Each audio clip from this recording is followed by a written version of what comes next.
Ada seorang lelaki namanya Suhaib.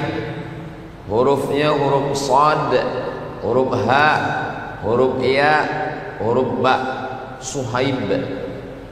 Dia orang Rum. Maka ujung nama, biasa ujung nama tu kita dah tahu dia datang dari mana. Suhaib Ar-Rumi. Suhaib Ar-Rumi maknanya dia orang Rum. Ada nama Syekh Daud Al-Fatani, maknanya dia dari petani. Nanti pelajar-pelajar kita ni mungkin ada jadi ulama. Syekh Ahmad Al-Bentongi, dia bentung. Jadi ujung, amin ya rabbal alamin.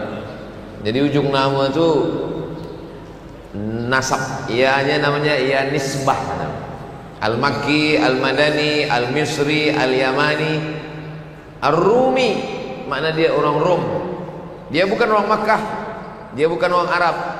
Dia datang merantau ke Makkah, dia berniaga. Selepas itu dia pun menjadi orang yang kaya. Lalu kemudian dia bersyahadat, asyhadu an la ilaha illallah wa asyhadu anna Muhammadan Rasulullah sallallahu alaihi wasallam. Bila dia dengar Nabi Muhammad sallallahu alaihi wasallam hijrah, dia pun ikut. Dia datang ke rumah bapa mertua dia, ayah daripada isteri dia. Kata dia, saya nak bawa anak dan isteri saya ikut pindah bersama Nabi Muhammad sallallahu alaihi wasallam. Kata ayah mertua dia, dulu engkau datang ke Makkah ini sendiri, tak ada sesiapa. Maka bila engkau nak pergi ikut Muhammad sallallahu alaihi wasallam, maka tinggalkanlah anak dan isteri engkau. Bila nak pergi, pergilah. Tapi bila engkau sayang anak dan isteri, maka engkau jangan ikut Muhammad sallallahu alaihi wasallam dan engkau tetap berada di kota Makkah Al-Mukarramah. Jadi pilihan Suhaib antara dua, tinggal anak istri atau tinggal Nabi Muhammad sallallahu alaihi wasallam.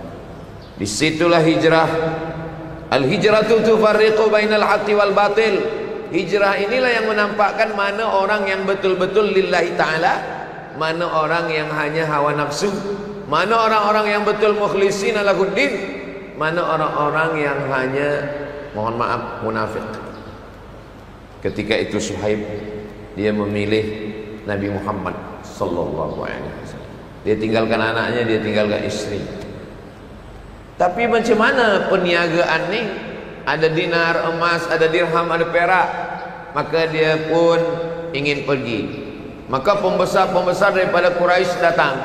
Wahai Suhaib, dulu engkau datang kemari sebatang kara, tak ada harta, tak ada niaga. Sekarang engkau pilih dua. Bila engkau pergi, tinggalkan perniagaan. Tapi bila engkau nak ingin berniaga, tinggalkan Muhammad sallallahu alaihi wasallam. Sekarang yang nak ditinggalkan ni tiga. Yang pertama isteri, yang kedua anak, yang ketiga harta benda perniagaan. Yang nak diikut cuma satu, Sayyidina Muhammad sallallahu alaihi wasallam. Ternyata Suhaib, dia tinggalkan harta, dia tinggalkan niaga, dia tinggalkan isteri, dia tinggalkan anak, dia ikut Nabi Muhammad sallallahu alaihi wasallam. Apa kata orang? Semua orang katakan khasira Suhaib, rugi dia. Rugi isteri, rugi anak, rugi perniagaan. Bila berita tu sampai ke Nabi Muhammad sallallahu alaihi wasallam, apa kata Nabi? 3 kali Nabi katakan, rabiha Suhaib, rabiha Suhaib, rabiha Suhaib. Beruntung Suhaib, beruntung Suhaib, beruntung Suhaib. Jadi memang itulah kenapa tahun kita ini disebut dengan tahun hijrah, kerana dengan hijrah inilah banyak pelajaran yang boleh kita ambil. Memang hijrah sekarang tak ada lagi. Kita memanglah orang Bentong, memanglah tinggal di sini. Kita tidak pindah. Bukan bermakna bila lepas tazkirah nanti tuan balik ke rumah nak tinggalkan anak bini niaga, bukan itu maksudnya. Kita tidak hijrah lagi. La hijrah ba'dal fathi, tak ada hijrah lagi selepas Nabi membebaskan kota Makkah Al-Mukarramah. Tapi berapa banyak orang yang ingin bertaubat, istri belum mahu ikut, anak lagi nak meninggalkan riba, nak meninggalkan rasuah, nak meninggalkan zina, nak meninggalkan, banyak yang nak ditinggalkan. Pilihannya dua. Kalau tinggal ini tak ikut Nabi, kalau ikut Nabi tinggal ini. Maka disitulah nampak keimanan sedang dipertarungkan. Jadi kalau ada orang yang mengatakan zaman sekarang ni zaman susah Ustaz Abdul Samad, zaman sekarang ni zaman payah, kenapalah kita hidup tahun 1447 ni? Kenapa kita tak hidup zaman Nabi dulu? Kenapa kita tak hidup zaman Abu Bakar Siddiq? Kalau kita hidup zaman dulu tentu ikut Nabi. Belum tentu. Kalau ada orang datang ke saya mengatakan, saya ni jahat sebab hidup zaman sekarang Ustaz, kalau saya ikut zaman Nabi dulu mungkin saya ikut Nabi. Belum tentu. Kalau engkau ikut hidup zaman Nabi, mungkin ikut Abu Lahab, Abu Jahal. Allah memang takdirkan kita hidup sekarang. Allah jadikan kita hidup sekarang ini menurut ilmu Allah. Memang iman kita ini sesuainya hidup sekarang. Jadi kita syukuri saja, bersyukur dengan lisan alhamdulillahirabbil alamin, bersyukur dengan hati, kita rasa syukur la in syakartum la azidannakum, bersyukur dengan badan, kita banyak sembahyang sunat, bersyukur dengan fikiran, kita sedar bahwa semua yang dilakukan Allah ni ada hikmahnya untuk kita, bersyukur dengan harta benda, maka kita gunakan untuk menolong agama Allah. Masjid ni memang cantik, dari mula tadi di luar sampailah daripada dalam. Masjid ni Masya Allah tabarakallah. Meskipun begitu, masjid ni tetap ada kekurangan. Mana kurangnya? Tak ada nampak pun kurangnya.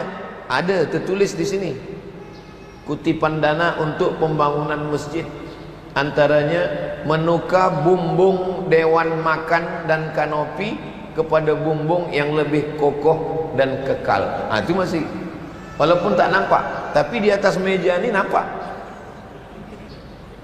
Itu amal dengan harta. Mudah-mudahan yang ada kelebihan harta, dia hijrah. Ini pun berat juga. Nanti bila nak ambil duit 100 ringgit, 1000 ringgit, 2000 ringgit, 1 juta ringgit, bila nak keluar 3. Bini belum tentu setuju, isteri setuju, anak belum tentu bersetuju. Kata anak, saya ada perlu sekolah, saya nak pergi college, saya nak pergi university. Kata isteri, saya nak shopping, saya nak belanja. Kenapa pula ini duit dipakai untuk dewan makan dan kanopi masjid? Harta niaga. Kata harta niaga, kalau duit ni diambil 1000 ringgit, nanti bisnes kita ni boleh berkurang. Jadi bukan sangka 3 ni hanya datang pada Suhaib, pada kita sekarang pun dia datang juga. Jadi siapa yang lepas daripada yang 3 ni, lepas daripada takut isteri, lepas daripada takut anak, lepas daripada takut rugi bisnes, barulah dia boleh ikut hijrah Suhaib Ar-Rumi. Tapi kalau masih lagi takut kepada isteri, takut kepada anak, takut kepada bisnes, jatuh menyebabkan menolong agama Allah, kita kalah dengan Suhaib Ar-Rumi. Bukan makna takut dengan isteri ini, maknanya takut berbuat baik, takut bersedekah. Saya pernah juga ditanya orang, Ustaz Somad, macam mana kalau ada lelaki takut dengan isteri? Kata saya, kalau ada lelaki takut dengan isteri, dia mati, nanti dia di akhirat tidak kena azab kubur. Kenapa macam itu? Sebab bila dia nak diazab, kata malaikat satu lagi, jangan diazab, dia ni dah azab betul di dunia, cuma dia tak kena azab lagi.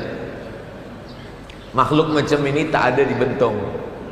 Ini yang saya cakapkan ini di planet Mars. Ini yang di Bentong ni semuanya baik-baik semua, insyaAllah. Kalaupun ada, udah hijrah dah. Ini bagi Allah kebaikan dunia akhirat, insyaAllah. Yang pertama, Suhaib Ar-Rumi. Selepas itu siapa lagi? Selepas itu yang kedua adalah Abdullah bin Abi Quhafah. Nama dia Abdul Ka'bah. Siapa nama awak? Abdul Ka'bah. Mana boleh. tak boleh menghambakan diri pada Ka'bah. Ka'bah bukan Tuhan.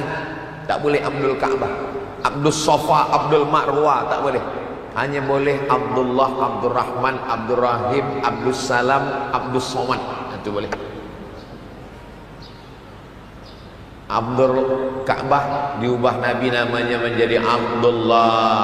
Nama ayah dia Abu Quhafah, maka dia adalah Abdullah bin Abi Quhafah.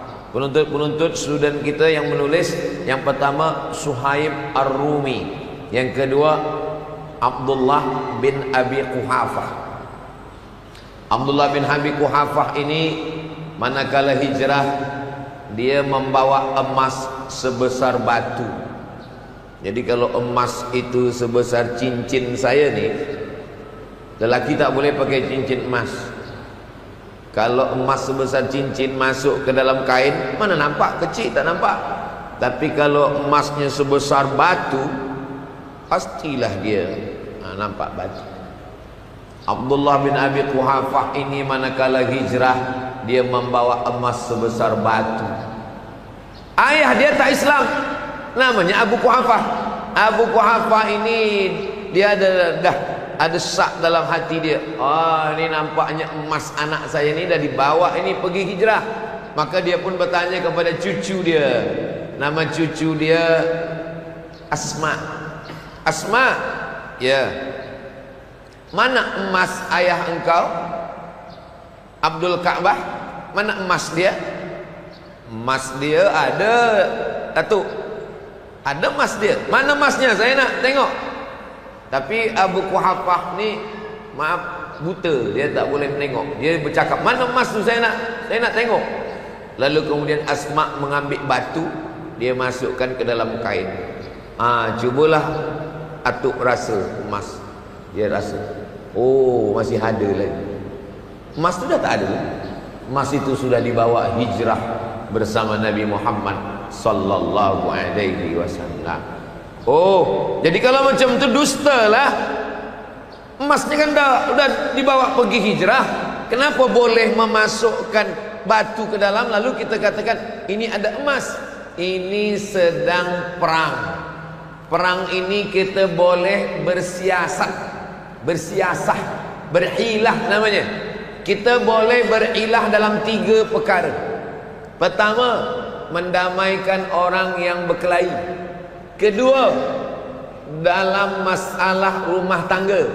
Ketiga, dalam masalah perang. Itu boleh mendamaikan orang yang berkelahi. Ni berkelahi dengan ini. Lalu kemudian kita berjalan ke rumah si B. Si A ni tahu. Lepas tu dia datang. Tadi saya tengok awak pergi ke rumah dia, ya? Ya, betul. Memang betul. Ada dia cerita tentang saya tadi. Sekalipun dia tak ada cerita tentang awak. Maksudnya sekali tak ada, 10 kali ada. Waktu tu kita bukan bohong, kita bukan dusta. Itu namanya hilah. Hilah itu supaya mereka berdamai. Boleh kita katakan dia tadi mengucapkan salam. Tak salah, memanglah dia ucapkan salam, tapi bukan untuk awak. Dia tadi tak ada cerita tentang awak, sekali pun tak ada. Dia ucapkan salam. Memanglah tadi masa jumpa ucapkan salam, Assalamualaikum. Bukan kita kata salam untuk awak. Kita tidak sedang berdusta, sebab mendamaikan dia. Yang kedua, rumah tangga.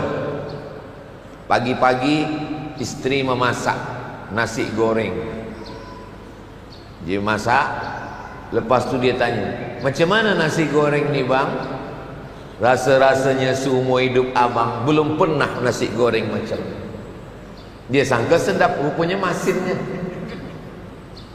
Boleh. Kita tak ada cakap sedapnya, kita katakan Masya Allah, tabarakallah. Padahal dalam hati, la haula wa la quwata illa billah, inna lillahi wa inna ilaihi raji'un. Berdamai. Tak boleh. Masa tu jangan jujur. Kalian kan belum menikah lagi. Yang ketiga, perang. Na'udzubillahnya datang berperang. Tiba saja datang orang kafir musuh ke rumah student kita, pelajar kita. Dia dah jadi tentera mujahid fisabilillah. Datang musuh nak membunuh. Ada Ustaz Somad di sini. Maka kamu menjawab, Ustaz Somad tidak ada di sini. Ustaz Somad ada dalam. Di sini yang dia tak ada. Ini namanya berhilah. Maka ketika itu Asma memasukkan batu ke dalam. Lalu kemudian atuk dia, Abu Quhafah merasa, oh masih ada lagi. Padahal emas itu sudah dibawa hijrah Nabi Muhammad sallallahu alaihi wasallam. Ini lelaki ini namanya Abdul Ka'bah. Nama dia diubah Nabi menjadi Abdullah. Nama ayahnya Abu Quhafah. Emas dia bagi ke Nabi. Apa lagi dia bagi ke Nabi? Anak gadis dia. Anak gadis dia namanya Aisyah. Oh, Abu Bakar lah. Belum lagi. Lepas dia bagi anak gadis dia, itulah baru jadi nama dia Abu Bakar. Abu ayah, Bakar gadis, ayah gadis. Sebab anak dia itulah satu-satunya istri Nabi yang masih gadis. Dia bagikan kepada Nabi SAW. Selepas itu barulah dia dipanggil, ya Aba Bakar, wahai engkau Abu Bakar Siddiq. Siddiq di ujung nama dia itu pun ada kisahnya. Ketika Nabi mengatakan saya dari Masjidil Haram, lepas itu ke Masjidil Aqsa, lepas itu naik ke Sidratul Muntaha, apa kata orang kafir musyrik? Muhammad sallallahu alaihi wasallam, cuba engkau tegak. Tegaklah Nabi. Cuba angkat kaki engkau sebelah. Nabi angkat sebelah. Cuba angkat sebelah lagi. Kata Nabi, kalau angkat kaki dua jatuhlah. Kalau dua kaki engkau pun jatuh, engkau angkat, macam mana engkau nak terbang dari Masjidil Haram ke Masjidil Aqsa naik ke Sidratul Muntaha? Mendustakan Nabi sallallahu alaihi wasallam. Tapi masa itu manakala Nabi bercerita, apa kata dia? Sadaqnaka, saya membenarkan engkau ya Rasulullah. Itulah maka dia dipanggil dengan As-Siddiq, orang yang membenarkan Nabi ketika yang lain mendustakan Nabi Muhammad sallallahu alaihi wasallam. Abu Bakar Siddiq. Maka kalau ada orang yang mencaci maki Abu Bakar Siddiq, tiap subuh dia angkat tangan mencaci maki Abu Bakar dan Umar. Allahumma la'an sanamai Quraisy, ya Allah laknatlah dua berhala Quraisy, laknatlah dua patung Quraisy. Maksudnya dua berhala ini Abu Bakar dan Umar. Itulah Syiah Rafidah yang menolak Rafidah, menolak Khalifah Abu Bakar, kerana mereka mengatakan Nabi itu meninggal diteruskan oleh Sayyidina Ali radhiyallahu anhu.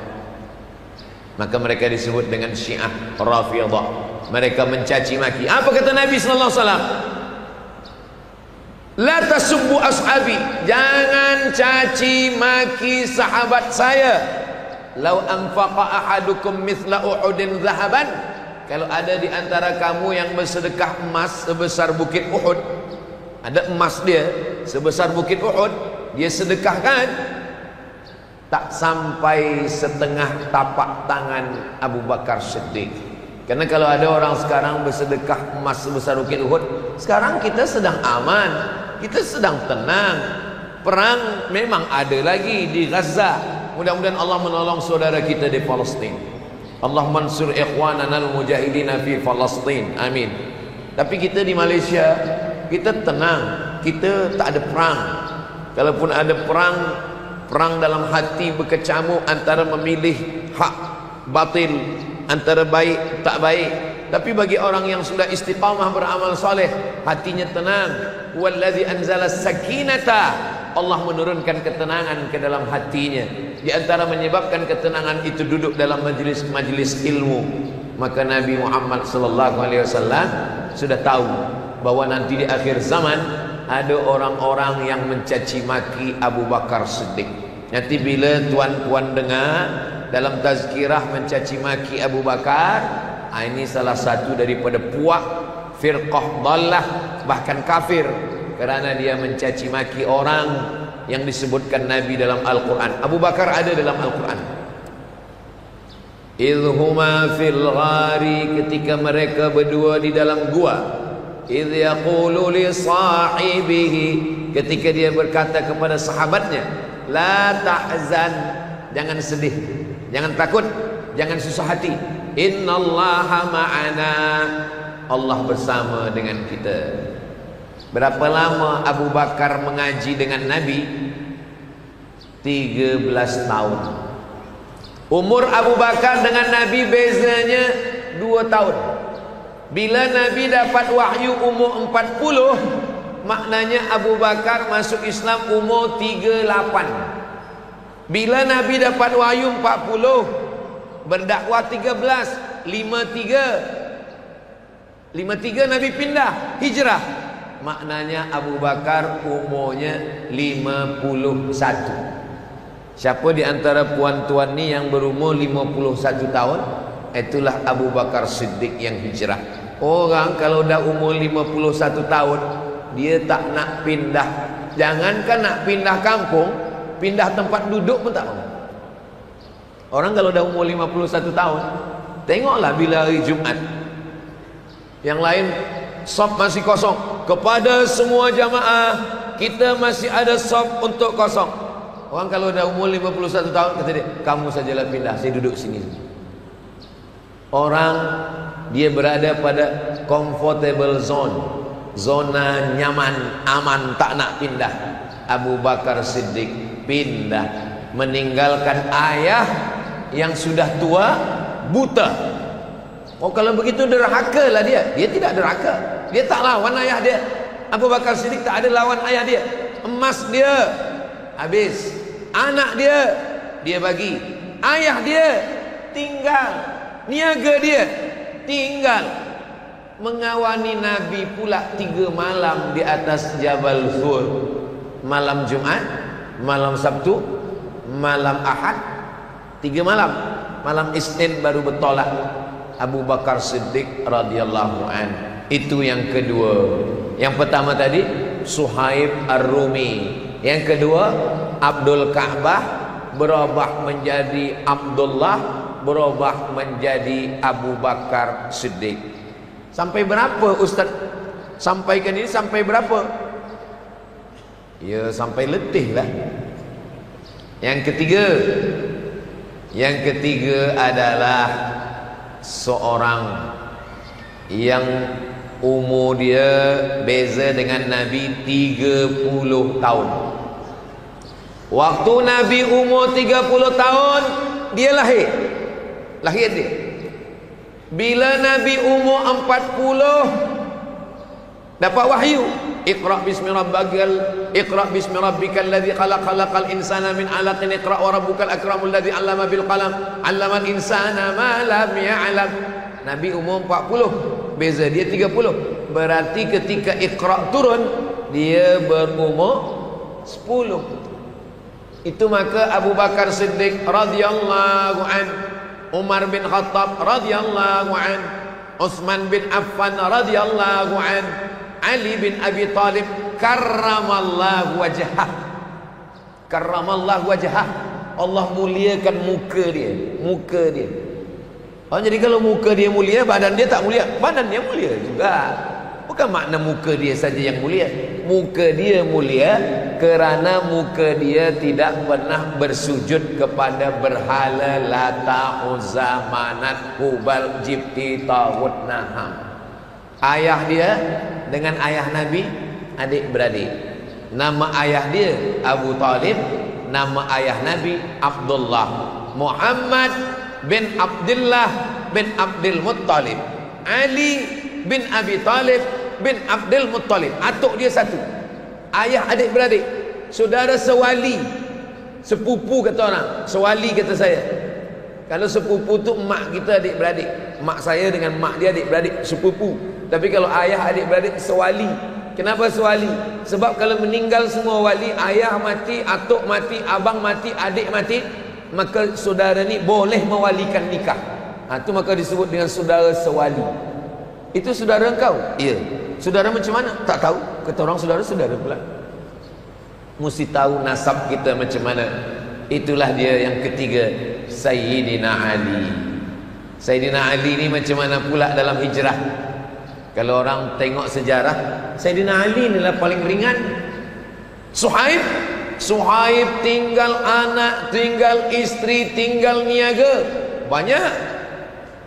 Abu Bakar emas macam batu, ayah tua buta tinggal. Tapi Ali bin Abi Thalib, jika Nabi waktu hijrah umur 53, beza antara Nabi dengan Ali 30 tahun, maka maknanya Ali masa itu umur 23 tahun. Sayyidina Ali umur 23 tahun.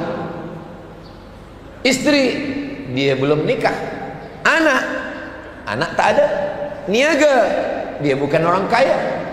Jadi apalah yang dia bagikan untuk Nabi? Nabi suruh dia tidur tempat tidur Nabi. Ali, ni tempat tidur saya. Saya tadi mula bagi tazkirah pukul 3. Sekarang dah pukul 3.30. Suara saya jelas tak jelas? Jelas, alhamdulillah. Tapi saya di sini tak jelas dengar. Macam mengaum-ngaum. Bahasa saya tuan-puan boleh faham? Alhamdulillah. Bila ada orang bagi tazkirah, kita boleh faham, itu maknanya dia sampaikan dari hati. Yang dari hati sampai ke hati. Kalau dari mulut sampai ke mulut juga. Namanya multi level marketing. Kalau ada orang bagi nasihat sampai ke hati kita, itu maknanya yang menyampaikan itu dan yang menerima sama-sama perut dia tak terlampau penuh. Kalau perut terlampau penuh, bila kita dengar tazkirah, lepas tu kita tanya kawan, macam mana engkau dengar? Entah, aku tak faham. Macam mana? Entah. Kenapa engkau tak keluar? Susah parking kereta. Berarti yang menyampaikan itu terlampau kenyang, dan yang mendengar pun terlampau kenyang. Itu makan tak boleh banyak. Ustaz tak banyak makan, saya sikit-sikit makan. Menyampaikan tazkirah lillahi ta'ala. Saya datang nak pergi ke Bentong, bismillahi tawakkaltu ala Allah, la haula wa la quwwata illa billah. Apa yang nak saya sampaikan nanti saya tengok apalah nanti dibagi tajuknya. Saya tengok di belakang tak ada tajuk. Tak ada tajuk maknanya saya ceritalah apa yang ada terlintas di pikiran saya. Yang pertama adalah Suhaib Ar-Rumi, yang kedua adalah Abu Bakar Siddiq, yang ketiga adalah Sayyidina Ali. Macam mana Sayyidina Ali? Sayyidina Ali paling ringan, umur 23 tahun, tidur di tempat tidur Nabi. Oh, ringan betul. Tidur di tempat tidur Nabi, betul. Tapi malam tu malam Jumat, masuk lelaki Quraisy, pemuda-pemuda belia membawa pedang. Kalaulah mereka tak menyingkap membuka selimut kain penutup itu, hancur macam kebab. Tapi Allah masih lindungi Sayyidina Ali. Mereka buka, lalu kemudian mereka tanya Ali. Nampak? Sayyidina Ali meninggal ditikam. Satu orang yang menikam. Siapa yang menikam? Abdurrahman ibnu Muljam. 14 orang lelaki dari kabilah-kabilah Quraisy, semuanya membawakan pedang. Tak mati kata Allah, tak mati. Tapi kalau satu orang membawa pisau kecil, mati. Sayyidina Ali pernah malam hijrah ingin dibunuh 14 lelaki yang dikirim. Lelaki yang paling tegap badannya, yang paling tajam pedangnya, yang paling kuat cincangnya. Tak mati kata Allah, tak mati. Tapi Abdurrahman bin Muljam, lelaki yang biasa saja, dia tikam Sayyidina Ali, meninggal. Apa sebenarnya hikmah di balik ini? Tak sanggupkah Allah melindungi Nabi Muhammad sallallahu alaihi wasallam? Sanggup. Tapi kenapa meninggal juga? Allah ingin memberikan kedudukan yang tinggi kepada Sayyidina Ali. Apa dia? Syuhada. 4. Ihdinas siratal mustaqim, siratal ladzina an'amta 'alaihim. Siapa itu? Minan nabiyyin, nabi-nabi, was-siddiqin, orang yang benar, syuhada. Ali bin Abi Thalib masuk dalam golongan syuhada. Yang keempat baru salihin. Nabi-nabi, kita tak nabi. Jangan mengaku Nabi. Kalau kita mengaku Nabi, Nabi ke-26. Siapa Nabi yang terakhir, last sekali Nabi? Muhammad sallallahu alaihi wasallam. Oh bukan, Nabi yang last terakhir sekali bukan Muhammad. Ada lagi terakhir sekali. Siapa dia? Ni ada namanya. Ya'ti min ba'dismuhu Ahmad. Inilah saya ni, Ahmad. Nanti bila ada orang mengaku Nabi, kenapa dia mengaku Nabi? Rupanya nama dia. Oh, kalau begitu nanti Nasrullah pun mengaku Nabi juga. Saya Nabi yang ke-27 kata dia. Siapa? Ni ada dalam Quran. Iza ja'a Nasrullah. Nasrullah ke-27. Ada yang ke-28. Siapa dia? Ni juzuk 30. Last sekali. Siapa dia? Qul huwallahu ahad, Allahu somad. Bila yang ke-28? Ni semua yang mengaku Nabi ni halal darahnya. Siapa saja yang mengaku Nabi, halal darahnya, pancung kepalanya. Macam mana pula orang mengaku Nabi boleh dibunuh? La yahillu damu mri'in muslim illa bi ihda thalath. Darah manusia tak boleh ditumpahkan. Tidak boleh menumpahkan darah kecuali dia melakukan 3. Yang pertama, an-nafsu bin nafsi, pembunuh. Orang yang membunuh, tumpahkan darah. Yang kedua, al-thayyibuz zani, sudah beristri, berzina, masukkan badan dia sekerat dalam tanah, lempar batu sampai mati, namanya rajam. Yang ketiga, at-tariku lidinihi al-mufariqu lil jamaah, orang yang murtad, halal darah dia. Orang yang mengatakan ada Nabi selepas Nabi Muhammad SAW, maka dia murtad. Na'udzubillah, na'udzubillah, na'udzubillah. Mudah-mudahan anak cucu kita Islam sampai hari kiamat insyaAllah. Ulama dulu kalau sebut kata murtad, na'udzubillah wal'iyadzubillah, takut betul mereka mati dalam keadaan kafir. Kenapa? Karena batal syahadat dia. Syahadat kita, asyhadu an la ilaha illallah wa asyhadu anna Muhammadan Rasulullah. Habis. Tak ada syahadat yang ketiga lagi. Itulah dia Sayyidina Ali karramallahu wajhah. Yang keempat, siapa dia yang keempat? Ustaz Abdul Somad dari tadi lelaki saja. Suhaib lelaki, Abu Bakar lelaki, Ali lelaki. Tak adakah perempuan? Ada. Siapa nama dia? Dia sedang hamil, maaf, sedang mengandung anak di dalam.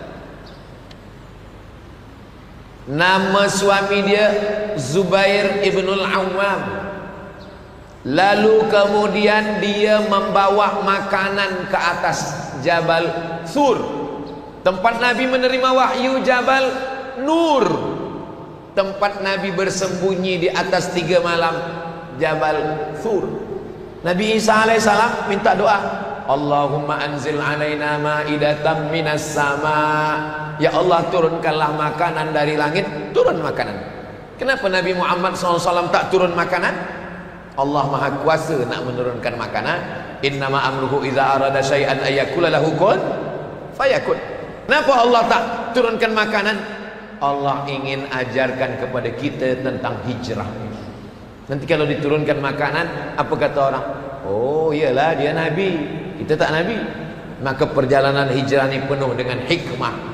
Maka seorang perempuan yang naik ke atas, saya manakala umrah menengok Jabal Sur dari bawah, ya Allah, jauhnya naik ke atas, curam, tajam, batu.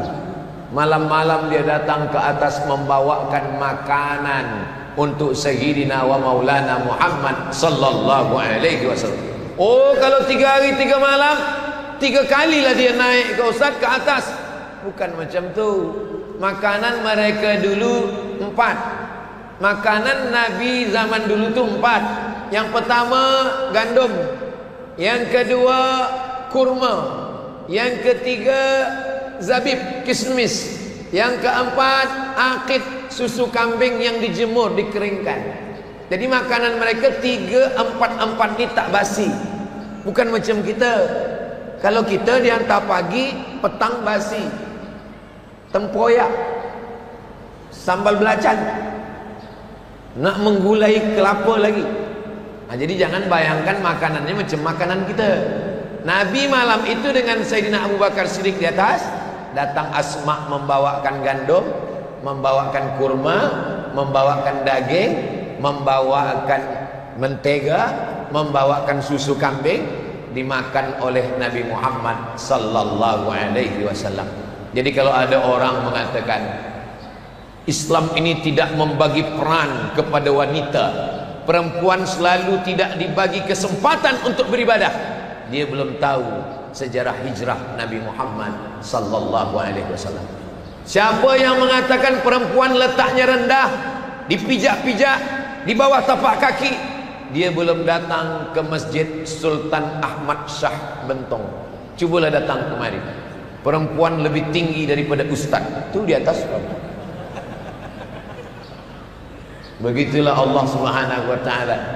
Semua yang mulia-mulia itu semuanya dilahirkan penghafaz Quran, alim ulama, ahli fiqh, raja-raja, orang kaya, semuanya dilahirkan perempuan. Jadi siapa yang melemahkan perempuan, menganiaya perempuan, menjatuhkan perempuan, dia sedang menghinakan ibunya sendiri. Kita doakan anak-anak kita, pelajar-pelajar, penuntut-penuntut kita ni yang memuliakan perempuan, insyaAllah. Memuliakan perempuan tu maknanya kalau kita ada adik perempuan, dimuliakan dia. Kalau ada anak gadis perempuan, nikahi dia. Jangan sampai nanti bila ditanya, kenapa awak ni tak nikah-nikah? Saya nak memuliakan perempuan. Fankihu ma taba lakum minan nisa. Nikahilah perempuan yang baik-baik. Masna wa thulatha wa ruba'. Fa in khiftum alla ta'dilu. Kalau kamu takut, khawatir tidak boleh berlaku adil, fawahidah, maka satu saja, memuliakan perempuan. Suhaib Ar-Rumi sudah, Abu Bakar Siddiq sudah, Sayyidina Ali karramallahu wajhah sudah, Asma, nama perempuan yang membawa makanan dalam keadaan hamil, saudara Sayyidatuna Aisyah, namanya Asma binti Abi Bakar. 5. Kerja dia hanya di bawah saja, dia tak naik ke atas, dia di bawah saja. 3 hari, hari Jumat, hari Sabtu, hari Ahad. Selama 3 hari dia di bawah membawa kambing. 3 hari di bawah membawa kambing. Itu beg yang warna biru adalah kutipan untuk kanopi bumbung yang belum kokoh. Siapa yang mengisi, maknanya dia sudah hijrah. Yang belum, berarti masih takut lagi kepada istri, anak Abu Jahal dan Abu Lahab. Sallallahu ala Muhammad, sallallahu alaihi wasallam, sallallahu ala Muhammad, sallallahu alaihi wasallam. Ya Nabi, salam alaika. Ya Rasul, salam alaika. Ya Habibi, salam alaika. Salawatullah alaika. Allahumma salli ala Sayyidina Muhammad. Saya tengok beg biru ni, dia mulutnya besar. Maknanya kalau tak ada duit, puan-puan, makcik-makcik, kalau tak ada duit, boleh diisi cincin, gelang, rantai, boleh. Untuk apa ditinggalkan di rumah? Banyak-banyak nanti tinggal, diambil suami. Elok dibagikan ke masjid menjadi amal jariah sampai hari kiamat, insyaAllah. Amin ya rabbal alamin. Suhaib Ar-Rumi sudah, Abu Bakar Siddiq sudah, Sayyidina Ali sudah, Asma binti Abi Bakar sudah. Yang kelima adalah dia 3 hari hanya membawa kambing saja, tapi tugas dia sebagai spy. Spy, dia nak menengok siapa yang naik ke atas, dia bagi kod. Ni ada orang naik ke atas, dia namanya Amir bin Fuhairah. Amir bin Fuhairah. Dia pura-pura membawa kambing, bagi minum kambing, bagi makan kambing. Tapi sesiapa saja yang nanti naik ke atas, dia akan bagi tanda. Ya Rasulullah, wahai Abu Bakar Siddiq, ini ada orang akan naik. Mereka ini nyawa menjadi taruhannya. Pahala mereka apa? Jihad. Man jahaza ghazian, siapa yang menyiapkan alat-alat perang, faqad ghaza, maka dia sudah berjihad di jalan Allah Subhanahu wa taala. Berikutnya yang keenam. Yang keenam adalah dia kalau siang dia di Makkah, dia mendengar cakap orang Makkah, apa info-info yang ada di Makkah. Tapi bila malam lepas maghrib, dia naik ke atas, dia bercerita ke Nabi, ya Rasulullah, tadi di Makkah mereka sedang bermusyawarat ingin mencari Muhammad SAW. Mereka akan mengepung di sini, mereka akan datang kemari, mereka akan berkumpul. Siang dia datang mendengar, malam dia naik ke atas, naik turun, naik turun, 3 malam. Dia adalah Abdullah bin Abi Bakar, anak Abu Bakar Siddiq. Jadi memang hijrahnya yang paling banyak ni Abu Bakar. Anak lelaki dia Abdullah, anak perempuan dia Asma. Emas dia macam batu. Ayah dia tinggal, buta, tua, sakit. Memang Abu Bakar, Masya Allah. Patutlah sahabat Nabi berkumpul dan melantik dia sebagai Al-Khalifatul Awwal Sayyiduna Abu Bakrin As-Siddiq radhiyallahu anhu. Ini lelaki ini adalah Abdullah bin Abi Bakar. Nampaknya peran mereka ni kecil-kecil saja, tapi mereka inilah yang tercatat dalam sejarah. Bila kami nak tahu tentang cerita Ustaz ini, apalah kitab yang boleh kami buka? Penuntut-penuntut, catat nama kitabnya Ar-Rahiq, pakai qa. Ar-Rahiq, hanya hak kecil. Ar-Rahiq Al-Makhtum. Ar-Rahiq Al-Makhtum. Nama penulisnya Syekh Safiur Rahman Al-Mubarak Furi. Syekh Safiur Rahman Al-Mubarak Furi, Al-Hindi, dari India. Musabaqah tilawatil Quran, bukan. Musabaqah menulis sejarah Nabi Muhammad sallallahu alaihi wasallam yang ikut 150 negara. Europe ikut, Mesir ikut, Saudi Arabia ikut. Tapi yang menang dari Muslim minority, bukan Muslim majority. Yang menang adalah Muslim kecil saja, sikit saja Muslim, tapi mereka lah yang menang. Namanya Syekh Safiur Rahman Al-Mubarak Furi. Saya suka membaca ini sebab bahasanya modern, bahasanya tak susah, dan maklumatnya juga singkat-singkat, riwayatnya tak terlampau banyak. Elok penuntut-penuntut baca untuk tahap awal. Nanti bila dah besar sikit, dah boleh baca kitab yang susah sikit, barulah baca sirah Ibn Katsir, sirah Al-Qurtubi, sirah ulama-ulama Turas. Kitab sirah yang paling tua adalah sirah Ibnu Ishaq. Yang paling tua sejarah Nabi ini sirah Ibni Ishaq. Lalu setelah Ibnu Ishaq namanya sirah Ibni Hisham. Kalau disebut sirah itu khas sejarah Nabi Muhammad sallallahu alaihi wasallam. Kepada tuan-puan, pergi ke bookstore, tempat jual buku, cari buku yang 1 juzuk sejarah Nabi Muhammad sallallahu alaihi wasallam. Bawa balik ke rumah, simpan. Bila ada waktu baca, tak ada waktu baca, simpan saja di rumah. Nanti bila kita mati, anak kita buka-buka, dia tengok, oh Masya Allah Tabarakallah, ayah saya meninggalkan satu buku yang bermakna untuk saya. Anak kita bila menengok buku tu nanti menangis dia. Kenapa dia menangis? Sebab dia tengok buku tu belum pernah dibaca ayahnya. Lebih baik kita meninggalkan buku daripada meninggalkan yang lain. Jangan sampai kita meninggalkan lagu-lagu, jangan sampai kita meninggalkan nyanyian-nyanyian. Bila dia dengarkan maksiat lalai, dosanya menjadi dosa jariah. Tapi kalau kita tinggalkan buku, boleh pula kita bacakan dengan anak-anak kita. Tak kenal maka tak sayang, tak sayang maka tak cinta.